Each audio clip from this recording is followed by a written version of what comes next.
I began to think that it was all right to be the way it was that I was, violent or, rude, disrespectful to my mother. So Jose, tell me about your dad. But my dad, I can't really remember too much about it because we never really we came from a family where we were doing a lot of moving around, and as growing up, we've never really had what other kids had. We always wondered why we didn't have what they had as far as gifts on Christmas and stuff like that. But I can't say that he never bought us anything for Christmas, because I remember one time that he actually did buy us something for Christmas. But it's I mean, Story on him. Was he around? was he around? He was working a lot, but I remember as a youngster, my mother would come. We would have to go look for him every once in a while. I remember one time she came and we looked for him and he was at a bar. We had to go to a bar to find him. And, it was a lot of arguing going on, like at the house whenever he would be home. And it just, like it was said earlier, it became as a normal thing, to see the arguing and the fighting all the time, and a lot of it would come from my dad would accuse my mother of cheating on him, and he would actually take me with him, and this was already around the age of 12, 13, and we would sit in the car and we'd wait outside of her job, and he brought some bearings with him and a slingshot, and this is what I was learning, as a young guy. I didn't think nothing bad about it. I thought it was fun at the time, because my dad said, well, here, look, we're gonna break these windows to this car, and had me doing some, writing my name down. Like, he would rip up a bunch of pieces of papers and write our names down, and we'd tear it up and throw it to the ground, around the guy's car, and I didn't think nothing about it. I'm just, okay, what are we doing? I just thought it was a game. And later on down the line, I started seeing that with my dad, things was just, it wasn't right. I felt that it wasn't right because I seen my mother cry too much, and I started getting older, and I know it started bothering me, but I had got used to it. So now I started acting out towards my mom, because of what happened. I guess you could say we could relate that to what happened with my father, as far as him allowing me to do things that I already done and witnessed. I began to think that it was all right to be the way that I was, violent or, rude, disrespectful to my mother. And So you saw that in him. So that was because your old man treated your mom in a certain way, abusive or whatever. You thought, man, that's I believe that gave me the okay to do it. I believe it gave me the okay to do it. And just right around the age of 15, my father got sent to prison, and he got 25 years. And okay, let me rewind a little bit. I was always wondering why we didn't have what I thought what everybody else was having, the shoes, and I always wanted to go buy new shoes and stuff like that, but we couldn't afford it. And maybe once my dad took me to the mall to buy me a shirt or two, some polo shirts, but there was a reason behind why he did it, and I didn't know until later on, why the reason was, because he was feeling guilty of something that he did. And I don't really want to talk about that one. I don't want, but Cool. and so that's the reason why he got the 25 years. But I remember, well, I got together with the mother of my children around the age of 16. Started dating, and I never knew how to be a husband or a dad, a boyfriend, much less, because every time I would get into a relationship, I would think that she would be cheating on me, and I would start accusing her of cheating on me. And I never had that trust. I never grew up with the trust of being able to trust a woman.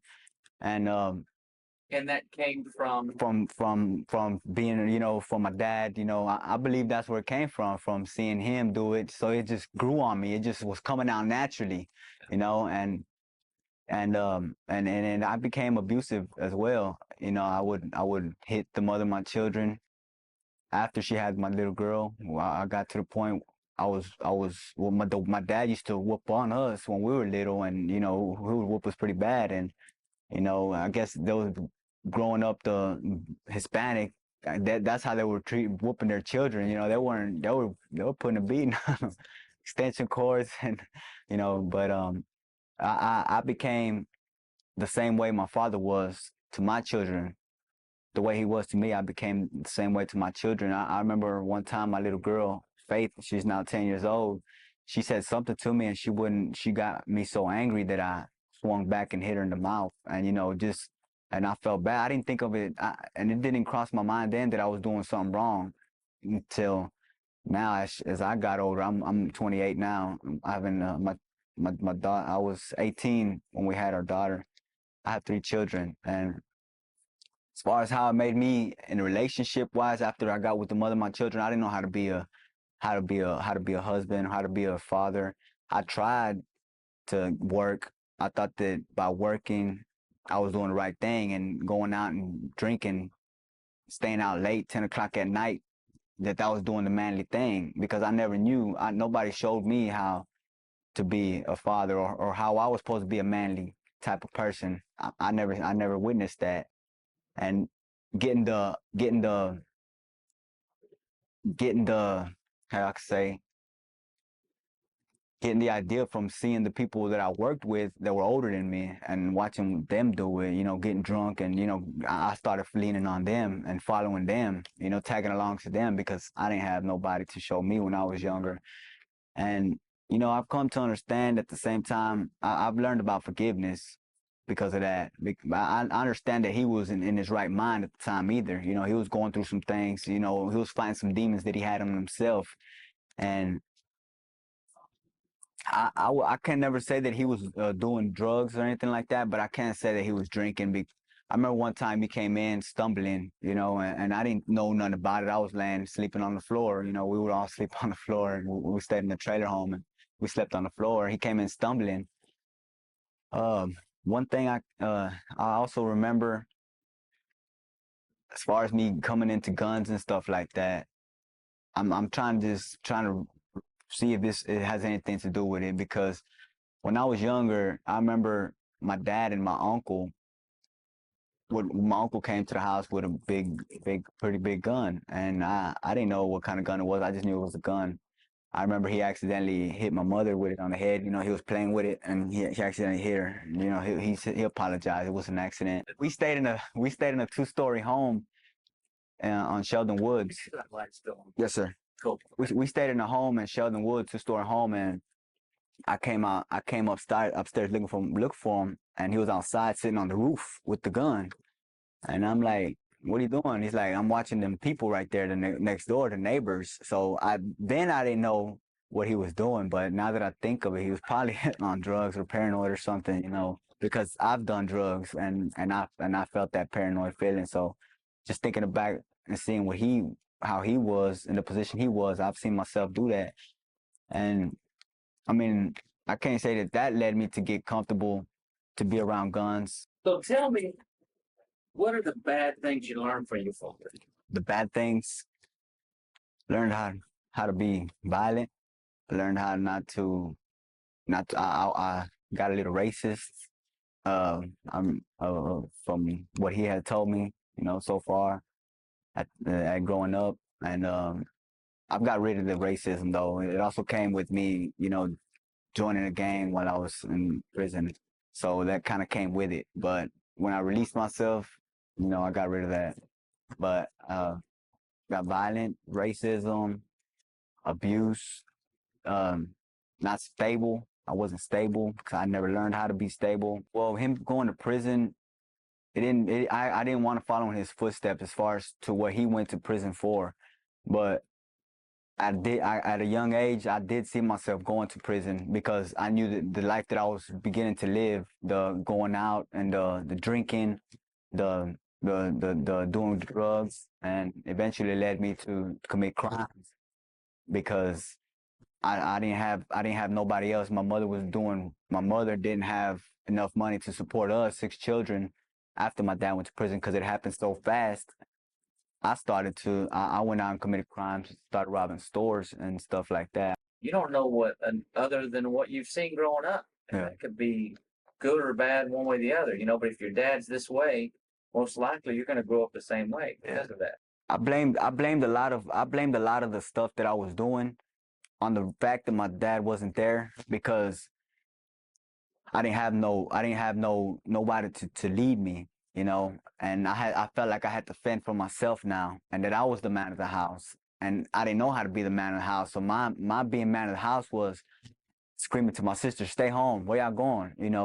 Stay inside." And when I would see them argue, I'd go over there and hit them because that's what I seen, and I felt like that was the only way I could get them apart was to hit them. But it was all done out of brotherly love. We still have a strong bond together, and they actually thank me for that now because I taught them how not to fight family. Which they still get into little arguments here and there, but all the violent stuff inside the family has left. What's the one thing you wish your dad would have done differently? I wish he would have, cared. Showed me love. Know that I was somebody and show me how to fend for myself, without me having to go do it on my own and doing it the wrong way. Because I seen that he was working, he did work. I could say that he did keep a job and that we always had food. Well, when he was there, we always had food. When he left, it was hard, it was struggling. And show me how to be a father so that I could be a father for my children, because I haven't been there for my children in over 5 years, coming in and out of the system, and trying to do the right thing by doing wrong, as far as stealing and selling drugs or whatnot. And I just wish he would have showed me how to love. How you saw your father treat your mom gave you approval, if you will, Yes. that you could do the same thing to women and even your mom. I didn't see nothing wrong with it. I thought that I was playing the manly role. I thought that that's the way a man was supposed to be towards his wife, and the wife was just supposed to bow down to him, for whatever he did, go do this, and she was supposed to go do it. And even it just recently stopped between me and my mother because I've changed my life around. It just recently stopped, and that I would scream at her, and she would always try to help me out, and I'm like, man, I'm trying to get her to do, because I haven't been able to provide for myself for a long time because I had an addiction. I got addicted to drugs, and I was fighting some demons myself. I didn't know how to fend for myself then, and that's when I fell off the face of the earth for a while, and until now. But even when she would let me in her home, I would try to tell her what to do, and that she was supposed to listen to me. But when I think back and look at it now, I shouldn't have been that way. I didn't know how. It took me a long time. It took a long time for me to see how life was supposed to be and what was really was about. If you could say one thing to your father right now, what would it be? I would ask him why. Why did it have to be that way, and why couldn't he have been the man and chose right from wrong then to show us how to live our life, so that we can grow up as a family, What do you think the best thing about being a father? The best thing about being a father is wanting to hug the children, just the look on their faces, and them looking up to me now, calling me, and still calling me their daddy after that I haven't been there for so long. Just like I still call him my dad, and I had to learn to forgive him, for the things that he did. And now that I look at my children, I don't want to miss that no more. I don't want to ever lose that. I've wasted too much time, and now I'm ready to come home. I'm ready to come home and be a father, even though me and the mother are not together. And just like my mom and my dad are not together, and I had to learn that, maybe it's not meant for me and her to be together, but we still have beautiful children together, and I want to come home and take care of my family. Just growing up without a father, without my dad, I'm just going to talk to you normal now.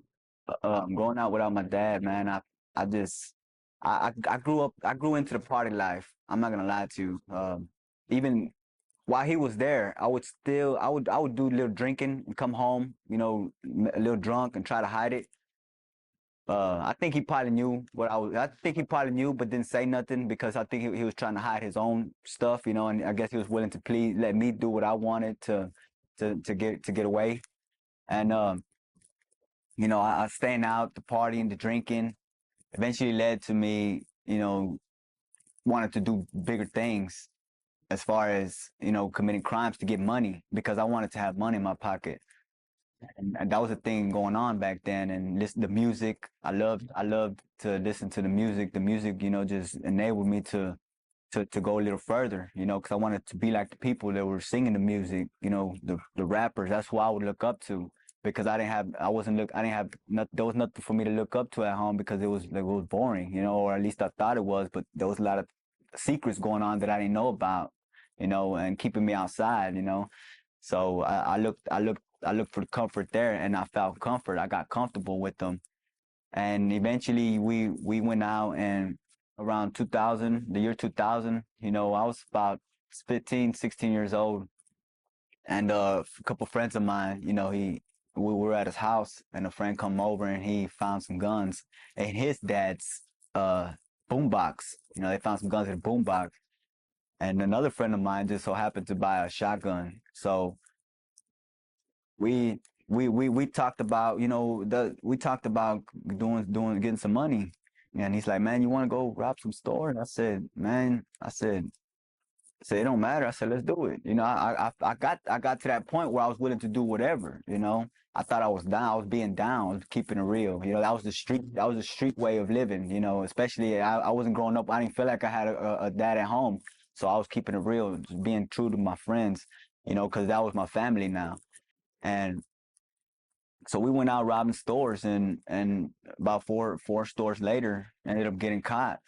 Almost miraculously, by God's grace, that nobody got hurt on the first one because we actually had a friend of mine had to shoot at some people to get away.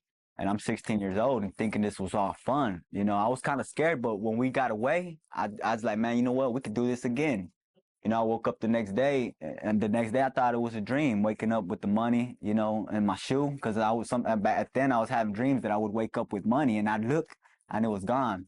Well, this time I looked in my shoe, and the money was there. I was like, man. And as soon as I woke up, my friends come knocking on the window. Hey, man, let's go to the mall, man. Let's go to the mall. I said, man, let's go. I said, let me go. I'm going to ask my aunt to take us. So I asked my aunt to take us. We ended up going to the mall, spending the money, and that's how the stuff that I couldn't get from my dad, I ended up getting it for myself. But at this time, my dad was already gone. He already went to prison, probably about a few months later down the road. So the stuff that my mother couldn't provide for me because we were struggling with money, and she was working at restaurants at the time, because of her legal status here, and so. I bought my first pair of Jordans with that because that's what everybody was getting, and I wanted the same thing. And I thought I was doing the right thing, or at least I thought I was being a man. I was like, man, this is how it's supposed to be. I didn't think I was being a man, but I knew I was doing what I wanted to do, and I was getting what I needed, or I thought I needed. So it later on went down the line to you know getting the violent part. At this time I started growing up, and we ended up, a lot of the fighting was going on, and it was to the point where people would look at each other, and you look at you the wrong way, man. What you looking at? Or if you didn't say nothing, you felt like you was being, being punked or whatever. And and we wanted to be men back then. Man, it was the manly thing to do was to look at the guy and say, what's up? What you looking at? What you talking about? And right then the other guy already knew, hey man, we finna fight, because he ain't gonna back down and I ain't gonna back down, and we already know what's gonna happen after this, and that's what it is. We ended up, just going at it, going our few rounds or two. Are you good? All right, we're good. And shook hands and walked away. And it was stupid because the way we were living like that, and it was a thing to do back then. That's how everybody was growing up. And man, I gotta thank God because I ended up went down the line. I was doing so much cocaine at a young age that I didn't realize I was getting addicted to it. I ended up selling cocaine, and I started getting addicted, little more addicted to it. To the one day, me and my cousin would snort a half an ounce of cocaine in 2 days, and that was not normal because it just wasn't normal. And I didn't know I was addicted. Like I said, I didn't. And a friend of mine came one day. We ran out of cocaine, and I ended up doing. He said, "Man, let's try some of that crack cocaine." So we tried the crack cocaine, and I didn't feel nothing. I didn't feel nothing, that first time, and a few times, a few more times after that, I wanted to do it myself, and I didn't even know I was hooked in. I had the taste coming down my mouth, and I went and did it by myself, and I ended up starting. That's how I started to fall off and just lost myself in the world because of the drugs, and it got to the point where that's how I lost my family, I lost my kids because of that. And not just that just adding along to the fact that I was already abusive, to my wife, leaving, cheating all the time, and not take care of my business like I was supposed to. Now I would stay out late at night, and my baby mama would call me, "Hey, I need some milk for the baby," and she was just a baby, still sipping Similac, and I'm like, I'm so messed up on drugs, I couldn't even get in my car because I was so paranoid. And this is why I relate to my father when he was sitting on the roof with the gun, because the paranoid feeling. I seen that he was paranoid. I'm like, and I'm thinking, man, I bet that's when my dad was on drugs back then, because the way he was. And so I couldn't even walk out my car because I felt like something was gonna attack me, or someone was gonna attack me. The paranoid, the demons that I was talking about, that I know that are real. I know the demons are real because once we get into that spiritual world, the demons start to show themselves to us, to me, or to whoever's fighting the demon at the time. Other people can't see it unless there's this got the spiritual vision, and we know, we won't know what's going on, know about the other, know about but by heaven and hell and stuff like that, about the good and the evil. And well, I got so messed up on it, man. I started losing everything. It got to the point where I would be out for I would stop leaving home. I already had me and my baby mama split up, and I just started staying out. Didn't even have nowhere to go no more because my mom didn't want me home because she knew what I was doing, because she would catch me smoking in the restroom, and I was trying to be slick about it, and I was sitting there looking under the doors because I was so paranoid, trying to see, thinking she was coming, and I'm stupid, I just stupid, you know what I mean? And after all this, while I'm going through this drug addiction, this is when I started to catch my snap, because I knew that that's not who I was supposed to be. Something inside was telling me, this is not you. And I knew, God, why am I like this, God? Why am I going through this? And the only thing that I could hear was, well, you did it to other people, because I hurt people's families when I would sell them drugs, and I would pawn their toys, their PlayStations and stuff like that, for a dime or a 20. So I knew that it was happening to me. You reap what you sow. I knew it was happening to me, but I knew it wasn't gonna last long, And it's been about 7 years, but during all this time, that's when I started realizing all the stupidity that I did, and I started realizing that where my father was kind of coming from, the demons part, as far as that, well, I could actually forgive him for, the things that he did, because I knew that he wasn't in his right mind, because I wasn't in my right mind, and I was out there doing things that I wasn't supposed to be doing. And, And it's the same thing too. And I didn't ask you this, I don't think, but the idea that, I don't know if you knew what his father was like. Most likely, I didn't. He probably went through the same thing.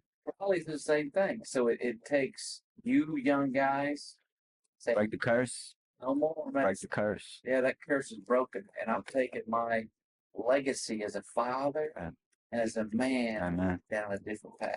And I just want to finish with this. I gotta thank God that during this time I called out to God, crying to him. Like my brother said earlier, they were sitting here, he said that God started showing him. God started showing me, that's not the way you're supposed to live. That's not you.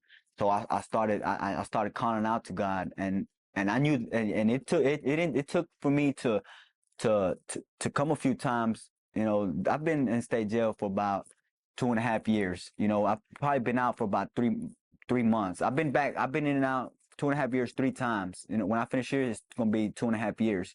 I did a 9-month piece, and when I got out for the 9 month, when I was here for the 9 months, I tried to get into the Word, you know, and I was trying to look for God and all that, but I was still straddling the fence. I was still trying to live, you know, part of the gang life and part of God. And there's no way that God says either you're gonna be in or you're out, or you hot or cold, or I'll spew you out my mouth, you know, like lukewarm water, or you know, and so, you know, I knew what I was doing wrong. I knew I was doing wrong, but I knew that I had to stop that. I just wasn't strong enough to stop that yet. You know, I wasn't man enough to stop that because I didn't know how to be a man.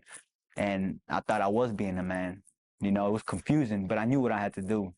And I got out for that. I stayed out for 3 weeks. I went to Harris County for a assault with a family member, assault on a family member, you know, a girlfriend that I had. And, you know, we got into an argument and I tried to fight it, but naturally I went back to my old instincts, to the old way of living, the old way that I knew, and, you know, got a little abusive. And I went in for 2 months and I came back out. I stayed a week out and I went back to the crime and, you know, to stealing, to breaking into cars in the house. And I came back for 6 months. During the 9 months that I stayed out, I got shot on the side right here. When I got out for the 9 months, I got shot on the side during that 3-week period I stayed out. Before I went in for the 2 months for the assault, I got out for that for a week and I came back in for 6 months. After I got out for the 6 months, I got shot in my back for going back to the same thing and I never went to the hospital for none of them, but I knew God was on my side because I was still able to walk and I was still breathing. And this is how God got my attention, finally got my attention, because I know that if I go out there again to live the same life, I'm going to die, because the way that I am when I'm not living my normal life, when I'm not living the way God wants me to live, I'm doing the devil's work, and that's does nothing but open the door for me for hell. And I was already close. So I know if I go back, I'm just gonna start off right where I left, and I'm just gonna get deeper, and that's it for me. And I know this in my heart. So, you know, I gotta thank God that He opened my eyes. He finally opened my eyes to this, and I've made peace with my mom since I've been here this time. I made peace with her. She actually started telling me stories about her past, which we never opened up to each other like that. But I prayed. I said, God, let me have a relationship with my mom. I just want to be the brother, the son, and the mother, the brother, the son, and that to my family, and the father to my children, you know, that I never was. And it started open, and God started showing me, you know, just stay with me and you get all this back. Sincere heart, because God accepts a contrite of broken spirit. And my spirit was broken when I accepted God. And ever since then, and I ran into the pastor in Harris County, my heart has just been soaking it in, and I started leaving the old past behind, and I started getting a lot of forgiveness towards people in general, you know. And I realized that it's all about love, like my brother says, it's all about love, and that's where I'm at now. And I just got to thank God for that, and I'm ready for the next level, and I thank God for that, you know. He opened my heart. Watch the Father Effect movie for free on YouTube.